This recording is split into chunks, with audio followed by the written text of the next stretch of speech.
Yeah, I felt like in the second half out there it was a old fashioned ass kicking. They got after us. Um, we couldn't stop them. I was worried going into the game that it might be a game where Arch, they try to get him going and get him confidence and really air it out, and they did. And in the first half we did a pretty good job of keeping up offensively. And then in the second half, those two turnovers just kill you. The one that's should be an easy first down. We had an assignment error on it, but you can't just do what Taylor did with the ball. And then the KJ sack, fumble, return for a touchdown. They came after him on that play. We had a real conscious effort all day long to make sure number one didn't get after us and didn't beat us. We chipped him a number of times, did a good job of it. We slid the protection to him almost all day long.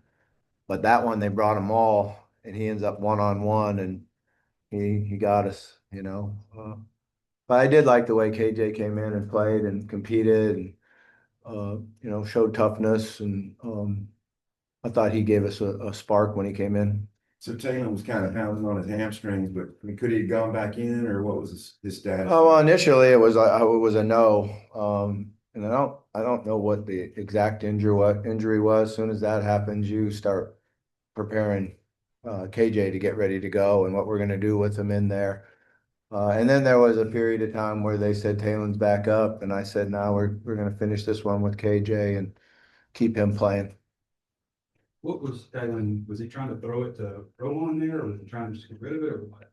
Yeah, to have a question.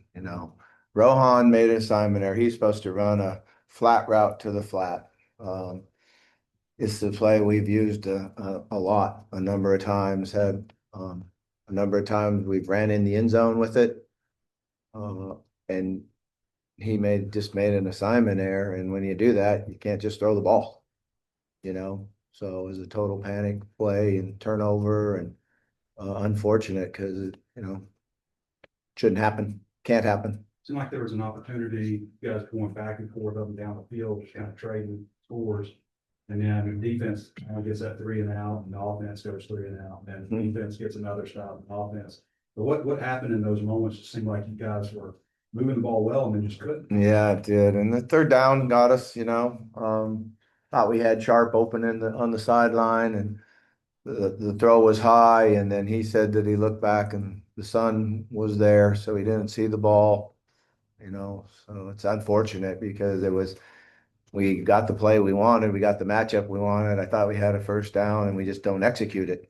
And that's kind of the story of the year where we have things there, and all of a sudden we don't execute them and or make mistakes. But that would have been nice to be able to take the ball and go score at that time. That would have helped tremendously. But they threw the ball deep now. They ran it down. They made a lot of plays. They're good. They got good wide receivers. They got good speed, and we just couldn't get to them enough. We couldn't put enough pressure on them. And I thought there was a moment where we had him. He made some errant throws because we were getting close and getting to him. But he came back and made some really nice plays. There were a lot of moments where it seemed like somebody almost like had their arms around him, ready to sack him and couldn't finish it. Is that more on your defensive players needing to execute, or is that him being elusive, or both? Yeah, I mean, it's probably both, but it's also a credit to him. I mean, he's big, strong, fast dude that kept his poise and kept his eyes down the field. He made some really nice plays out of the pocket. And, we've made those mistakes this year before where we rush past the quarterback, and it's going to make you hurt, make you pay if you rush past the quarterback. You got to be disciplined enough to get as his depth and spin back inside and not give him that angle to run at. What impressed you the most, maybe AJ's performance? Number one, he was really executing the offense, doing what you want him to do. He made good decisions. I thought he threw the ball pretty well, pretty accurate. Mixed it around, when he came in, he got the ball to the tight ends, running back, both receivers, all three receivers, I guess it is. So I thought that was a credit to. Usually when you're doing that, you understand the defense and you take what they give you and you you're not trying to force anything. So, I was happy with the way he played, except for the turnover, obviously, but one heck of a run for a touchdown. Because had the three stops before the first half, or before halftime, and then they kind of found their gear again. What specifically changed maybe for your defense from that end of the second quarter to the third quarter? Yeah, the big plays, they made the big plays. They protected it and threw it down the field. And, we had a couple in the first half where we caught up and, made them not catch the ball, got our hand in there and made a couple plays. But in the second half, they got by us and made the catch. Yeah, just to follow up, I mean, what's it like watching Texas not have any fear against the secondary and just keep doing it, even when it wasn't working? Yeah, I mean, it's not just the secondary. When you do that, it means you have a lot of confidence in your pass protection and you can block it up and have that time, and it kind of works together. When you have the time, you can air it out and throw it deep with the guy with that kind of an arm. What'd you say to the team? I mean, this is 9 losses in a row. You got one more game left this season. What'd you tell them in the locker room? Yeah, I told him that was a good old-fashioned ass kicking, number one, and we competed, played our ass off in the first half, right there where we want to be. And then in the second half, we couldn't get off the field. Offensively, we turned the ball over, gave them their opportunities. For the first time, I felt like there was a couple of guys on the team that's attitude wasn't where it needed to be. And that, that's not what we are, not what we want. Got a whole bunch of guys in the room that have one more game left. And I asked them if they would make sure that we finish practicing correctly and get ready to play, and we're back at home and go out and work as hard as we can to get a win at home. Did you see enough from KJ that you would consider starting him next week or tailing? Yeah, it's probably a little bit premature to ask that. It's a good question, no question about that, but I really haven't thought about it one bit. So, but I understand the question for sure. Just for clarification, the Devin Bale punt that only went 21, it looked upstairs like it went past midfield and we couldn't figure out why they spotted where they did. What did you see or what did they tell you? Yeah, I think it went out of bounds on that angle, and it wasn't a good situation. So when I looked up and saw it, I was glad he stopped where he did stop. Bobby, whenever you say the attitude slip a little bit, what's your level of disappointment to see some things like that happen as a coach? Yeah, I mean, I think what they've done a nice job of is sticking together and, practicing hard and working hard and competing. And they competed hard, most of them. But there was just a few things I saw coming off the sideline, a few miles running, that we haven't had. So I was just disappointed in that. Seemed like Arch was really elusive in the pocket, had good awareness on top of the pass pro. Is that things that you've been seeing in film, or did he kind of take it up a notch today?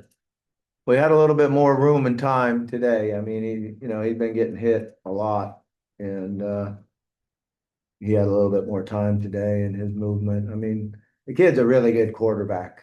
I said this week that a lot of times the quarterback gets all the blame. That's an occupational hazard because you chose to be the quarterback. So when things don't go good, it's on your shoulders. That's just how it is. But a lot of times if you're not playing up to your capabilities, the 10 guys around you aren't doing their job all the time too. So, but you don't really see those. You just see the quarterback, make a bad throw, but it ended up being there was 2 rushers right in his face and one guy hitting him as the ball was released. So they get the heat. They chose to be a quarterback. That goes with it. Does the message just stay like keep battling away, keep pounding away? Is there a little bit more urgency? There's not a lot left, the message is we got 30 some kids that will walk on senior day. And they got one left. They've put a whole bunch of investment into this game of football for their entire life. Let's do it better next week for one more week and go out there and compete as hard as you possibly can, and be able to come off that field and feel like I finished my career with the best possible attitude and toughness and commitment that I could. Michael Washington went over 1,000 today, and I mean, he's really kind of toting the load. with the running back room down, just maybe what you thought of him this season. That was really hot in the first half and he got nicked a little bit. And then, we weren't really the same running the ball in the second half, particularly when you get down, but Mike's a heck of a player and, he's a really good package. He's going to play for a while. He's a pass pro. He can catch. He's fast. He runs the ball really well. He's a pretty good inside runner on short yardage. It's a nice package, and he's done a really nice job this year for us. He's competed extremely hard and he's had a great attitude. He changed the running back room with his positive attitude, made Braylon better. Can't say enough good things about him. Coach, appreciate you. Okay, thank you. Feel good about having Rodney and Braylon next week, maybe? We should. I mean, Rodney just got sick, had 100 and some temperature for 3 days, so hopefully he's back. Thanks. You don't always win your first bet. That's why MyBookie has you covered. Use our code HOGS, H-O-G-S, and your first bet up to $500 is fully covered. If your pick doesn't hit, you get it right back with our Bet Back bonus. Go to mybookie.ag and use the code HOGS to claim your Bet Back bonus. MyBookie's where bettors win together because bragging's good, but cashing in is better. And your first bet is fully covered. Use our code HOGS. Must opt in during the bet to use the Bet Back bonus.